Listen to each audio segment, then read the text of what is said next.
Pamela, how are you? Doing amazing. How are you doing? Good, thank you. Thank you so much for joining our summit.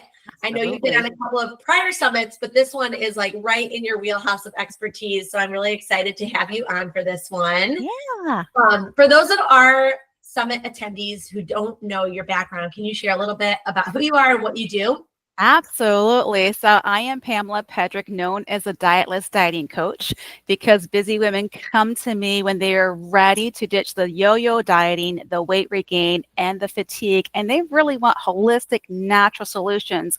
But not only that, for what's going to work for their own bodies. I do nothing as cookie cutter with what I do. So they come from me for weight release, but we actually end up balancing their blood sugar, lowering their inflammation, and just it's a whole lifestyle change for them, and they leave feeling light and free, but also with lifestyle sustainable solutions for them so that they can stop the constant weight regain and the yo-yo dieting. So part of what I do, and the reason why I do what I do, is my own personal story, because I gotta say dieting was like a second full-time job for me back in the day. I mean, I started my first official diet junior in college. Instead of gaining the freshman 15, I gained like 25 pounds. And so my first official DIET started my junior year. And then, yes, I saw some results, but I always would gain it back and then lose it and then gain it back. It's kind of like that country song, but you lose it, you gain it, you lose it, you gain it kind of thing. And so when I became a registered nurse, and part of my story, which is why the topic I'm going to be talking about is so near and dear to my heart, because I was there. I was at my highest weight ever. I was burnt out, stressed out to the max, and I was just literally in survival mode. And I also was a binge eater, but it took me a while to acknowledge that because my binging was only over the weekend. So I didn't say I was a binge eater, but I was a binge eater. And that was my way of coping with the stress and with the emotions and with everything that's going on. So as a part of my journey, when I call it my come to Jesus moment, where I just was ready to make these changes, I looked into what was the whole formula for weight release, because I didn't want to do another diet, been there, done that. I'm like, there has to be something missing. And I found, oh boy, there's a whole lot missing when it comes to traditional dieting and even some weight loss programs that a lot of my clients have been on. There's a lot missing. Stress is a huge component that is not addressed nearly as often as it should be as well. So, and I actually paired up with a health coach, so it was in complete alignment with what I had been learning, everything more holistic, more natural, even including what the foods is going to work for my personal body, which is not necessarily what's going to work for every woman's body, because there's food intolerance to take in consideration, which does cause stress on the body as well. And so I'm on a mission to really help women ditch the whole dieting mentality and find natural holistic solutions that not only going to help them to release weight, but just really completely have sustainable lifestyle changes. And changes does not necessarily mean complete overhaul. It can just be one step at a time, which is what I did, because I've done the whole change your whole lifestyle overnight, and that's not sustainable at all. So I've always been one about being very practical with things. I love that. And I love how you talked about the dietless diet, because dieting is nobody likes dieting. Yes. It's the Yeah. yo-yo And, effect. yeah. It's punishing yourself. Like, no. And I kind of say we kind of bastardize the term, because diet by definition means the food that you eat, not counting calories, not moving more, not releasing weight. It literally is diet by definition, the food that we eat, which is why I went with dietless dieting, because we're going to diet less and really ditch the dieting. We're going to focus on foods that are going to work for your body. I love that. That's so great. And it's, I think a lot of us can relate to the whole back and forth and blah, blah, blah, trying to find what works. So talk to us about stress. What is the role of stress in this whole process? Yeah. So no one has stress, right? Well, I come to find in my years of in this healing work, and I truly believe it's healing work, because we're healing the body not only physically, but oftentimes emotionally, mentally, and spiritually all at the same time when it comes to weight. It's not just a one and done physical thing. Is that stress plays a huge role in a woman's ability to release weight and keep it off. And so a lot of women, I work with a lot of high performing women, we get things done. It's normal for us to be multitasking and have lots of things on our plate and not quote unquote feel stressed. because that's our normal. So they're automatically, that was me. I was performing at a high level of stress, worked in a very busy pediatric emergency room, and I got things done. And I could say, yeah, there's stressful times when we had lots of people waiting in the waiting room and, had, ICU kiddos and all of that. But I took that stress home, and I would say, well, I'm not stressed at home, but my binge eating actually was a reflection of the turmoil I was feeling when I was under stress. So a lot of women, you probably have been under stress for years on end, but you don't feel it because that is your normal mode of operation, so to speak, as your normal MO. And so it takes you a big stress event for you actually feel it. But all along the way, our body has been compensating, has been in a state of stress response, especially for those of us who work in healthcare. Oftentimes, yes, we can feel the stress when we get on the unit or we get into the office, but guess what? It's probably hitting you way before that, potentially as soon as you get in your car in the morning on the drive into work, right? Yeah. Riding, getting onto the unit. Or for me, it was a pit in my stomach as I'm pulling into the parking lot or the parking garage going, oh, here we go for another day. That's when I knew I was burnt out, when I was like, oh, I'm really not liking what I'm doing here. So I was in true body breakdown and burnout. And it didn't just happen overnight. Ladies, it does not happen overnight. It's these hits that we get along the way, and our body compensates. Our adrenals really are good at compensating, but sooner or later, the adrenals get tired and they start pumping out. And the adrenal's job is to pump out cortisol. So let's talk about the whole stress issue. Let's talk a little pathophysiology, so to speak. I'm going to really dumb it down, so to speak, so that you can understand, so everyone can understand where you're at. So when we are in a stress event, it could be, oh my gosh, I'm late for work and I can't find my keys, and then the dog just puked all over the floor, or what it be. You can feel that stress. Well, what happens is our body goes, oh, you need some energy because you need to deal with the stress.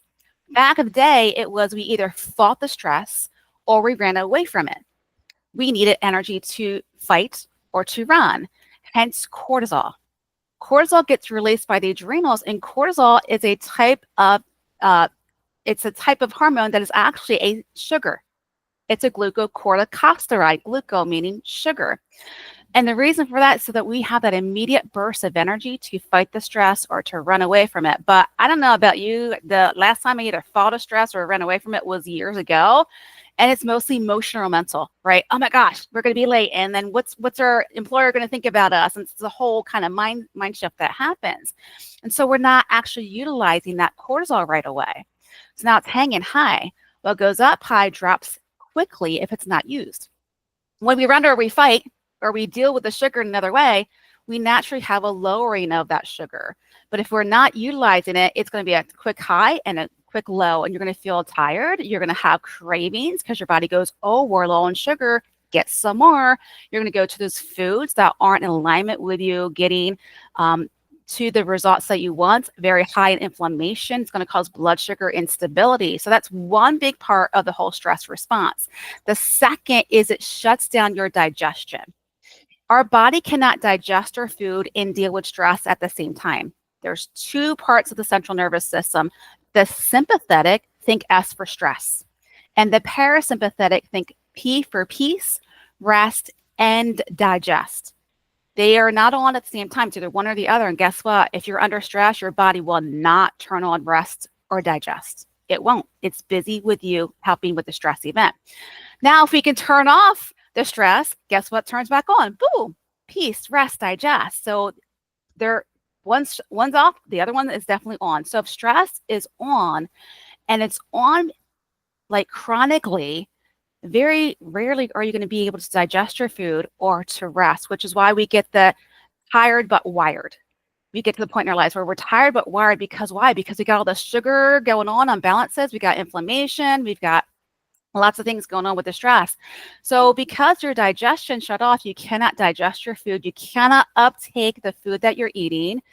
And so we get excreted. We either pee it out, we poo it out, we sweat it out. So there goes our vitamins. There goes what we're from our you can eat the cleanest meal on the planet, but you're not going to uptake it, nor the protein, which is so vital as we age, especially if you're in perimenopause, menopause, you got to have protein. And then, so that's the second part of what happens. The third part is because we're losing a lot of vitamins and minerals and nutrients from our body, we're not uptaking it as efficiently. It impacts our thyroid, which will definitely impact our energy. We're losing potassium, we're losing magnesium, we're losing lots of things that help sustain us with energy. So now you don't have energy, you're tired all the time. And this is not just a typical, I'm a little fatigued at 3 o'clock. It's like you're tired. I was me. I was like barely getting out of bed in the morning. I was that exhausted, living off of caffeine. I was living off of coffee and Coke Zero. I don't recommend it. It doesn't work. So we got to get some strategies in place because we know stress is going to hit. Probably as soon as you get done watching this presentation, something's going to happen. Stress is going to be triggered, or you're potentially in a stress response right now. So how do you know if you're in a stress response? The one main thing is how quickly are you eating your meals? That's usually an indication on a stress response. And the most women I work with, they're eating very quickly. It took me 5-7 minutes to eat my food when I worked in the ER. Why? It's because I was stressed because I had to get back on the unit. I took that with every meal that I ate. How's your body feeling? Are you tight? Are you headachy, like tension headache? Are your fists clenched? Are you breathing quickly? How's your heart rate? Stress ramps up everything. And so now that everything's ramped up, we got to calm it down so that everything can be back into realignment. But the most important thing is that cortisol issue, because cortisol is going to impact your blood sugar. You don't need to be diabetic or pre-diabetic to have blood sugar instability or dysregulation. Stress is a huge one. I have clients who do their continuous glucometer, and when they're stressed, they notice their sugar goes up. I'm like, yeah, it's because cortisol. Cortisol is really making a big impact. So therein is the reason why stress is such a huge issue for women to release weight and also to maintain it. Plus, you're going to be losing muscle when you're under stress because you're not uptaking the protein. So my clients do something what's called an in-body or a staiku, which actually gives lean muscle mass compared to percent body fat. And when I see that, and I recommend they do it monthly, when I see they have a month of, ooh, we're kind of losing some muscle and fat's increasing, I ask them, how was your stress this past month? Every single one. Oh yeah, it's a bad stressful month, family in the hospital, like big stress events for them. Why? It's because of the whole digestion issue. They're not uptaking the protein that they are eating, if they are eating enough protein for their body, which is why nutrition is so important, which is why we got to start off. One of my big things with stress is start off your day right. You got to start off with some protein in the morning. You have to, even if you intermittent fast, because I know that a lot of women do that, first meal has to be high protein, at least 30 grams of protein with that first meal, because protein will give you that fuel. It soaks your metabolism. It helps with your energy. So if you've ever had, if you have a fireplace or you've been out camping and overnight you're back to embers, what do we typically do to get that fire started again? We put some fuel, some wood, some coal, whatever source of fuel you use. Protein is our body's source of fuel to ramp up our metabolism to give us that energy. And because first thing in the morning, we tend to not be stressed, right? Because we've slept right. We haven't had so many those thoughts that can interfere with us. Those self-limiting doubts, those negative thoughts about ourselves, especially with, women. It's a thing where, because we've gained weight and maybe we've tried everything and nothing's been working, you start to feel like you're the failure. That was me. I felt like I was the missing link to everything, but no, it was the dieting mentality. And even in the medical community, it's eat less, move more, which you can eat less and move more all you want. But if you're not managing your stress properly, it doesn't matter how clean that meal is, you're not going to uptake it. So nutrition's vital. You have to have some form of protein in the morning. Clean source specifically would be a lot better. And let me give you a big tip, because I'm not one to eat a big meal in the morning. I've never been that way. I have to do a protein shake. That's light on the belly, but I get my protein in first thing in the morning. So that's a big thing when it comes to stress. I know I talked a lot about it, but I want to get you an idea of what goes on in the body so you can understand why you're feeling the way you're feeling and potentially why the weight's not coming off. Blood sugar instability. The cortisol is not really dropping, and that's what causes inflammation. And inflammation and blood sugar instability are the two big reasons for weight gain and inability to release weight in women, because everything impacts our hormones. So interesting. And it's funny because stress, like in your intro, you were talking about how sometimes binge eating or eating bad foods is Yeah. part of your stress response. So there's like this double whammy of that's making your weight loss harder, but then also maybe fueling weight gain specifically with that. Yeah. And anything can, a whole host of, behaviors is what I call it, actions, because we're trying to cope. We're in survival mode, and we're doing the best that we know how to do in the midst of it.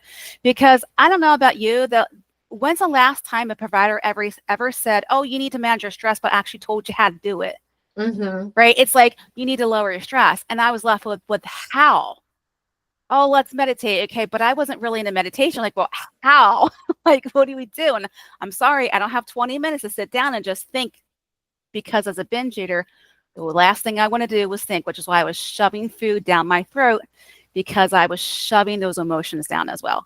So meditation was out for me. So I'm like, what? How? So which is why I was really diving into a better way, basically, a better way for me and a better way for the women. Because I know if I felt like how I felt as a woman in healthcare, being really striving, and let's be honest, we women, we can work a diet. I worked the eat less, move more, and yeah, it worked a little bit, but it wasn't the end all be all that they promote it to be. Yeah, no, that makes a lot of sense. It's hard to think of it that way, and I don't think sometimes dieting like causes stress too. So there's all exactly. Yep. Mm-hmm. So talk to us about nutrition a little bit more. You mentioned protein. Yes. What role would supplements have in all of this? Yeah. So because if you are under stress, you're losing vitamins and minerals, like you're just not uptaking them as efficiently. B vitamins specifically are the first thing that gets used. B vitamins, B complex, B12, folate, they get used pretty quickly. B12 can hangs a little bit better than the other ones. And they're water soluble. And so when you're under stress, you're like peeing them out. You're not using them, like it gets diverted, or you're using them so quickly, if your body is able to use them at all, that you're still struggling with energy. B vitamin is so important for energy. It helps you to metabolize your carbohydrates. And so it's very important. So get yourself a really good B complex. Now, when we talk about supplements, I like to bring more awareness. Okay. A supplement is not a supplement. It's not a supplement. There are high quality supplements and there are not so good quality supplements. And so if you're not doing a high quality supplement, I tell my clients to do it at all, because it's only going to cause inflammation and other issues. So you want to make sure it's third party tested. The two main labs that do the third party tests in the US are GMP and NSF. So on the back of your supplements, when you buy them, it should have that label on the back. Now, if you buy them directly from your chiropractor or from your provider, it won't have that label, because most of them do their own labeling, right? But they are third-party tests. You can just ask them. Second of all, get yourself a good B complex. I mean, it's pretty benign. They're water soluble, so it's not going to really harm you if you do technically get enough. But let me tell you, I've not seen a woman who gets enough B vitamins, just to be honest, because we're all under stress. Second, magnesium. Magnesium is very calming to the body. But there are different types of magnesium. Most often you'll see magnesium citrate or magnesium oxide in your local grocery store. Don't get the citrate. That's for bowel movements. It helps you poo if you're constipated. But go for it. See if you can find something called magnesium glycinate. That is the one that's really great for stress. Really great for stress, magnesium glycinate. And magnesium is one of the things where if you're wired with stress, it helps calm you down. And once your stress response is off, you got your rest response. So for many women, when magnesium starts to hit, they feel tired. So I always recommend take it 30 minutes before bedtime, because it'll help you sleep better, because stress prevents you from either falling asleep quickly or getting into that deep rejuvenating sleep, which is we really need as well for weight release and overall health and wellness. So my two main twos are get yourself a good B complex and also magnesium glycinate specifically. But if you can only find oxide, that's fine too. Just glycinate is the most that helps for overall stress and relaxation. You can even do some Epsom salt baths, magnesium with Epsom salt baths too. I mean, just soak up that magnesium. I love it. Thank you so much for mentioning magnesium. I'm a huge fan. Yes. Vitamin E's immune support has as much as 5 cups of spinach, and we are third-party tested as well. So yes. I'm glad you mentioned that too.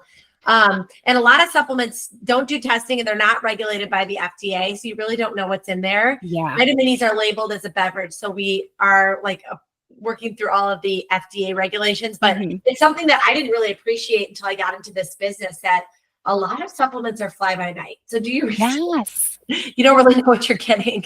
exactly. So great. So thank you so much. Just so much good information here. If people want to find you, where can they look? Yeah, I'm pretty much on all social media. I'm focusing mostly on LinkedIn nowadays, but Pamela Pedrick RN is usually my handle on all social media. And you can also go to my website, weightlossbeyondthefood.com. Awesome. Thank you so much, Pamela. It was great to Thank chat with you. you. Absolutely, my pleasure.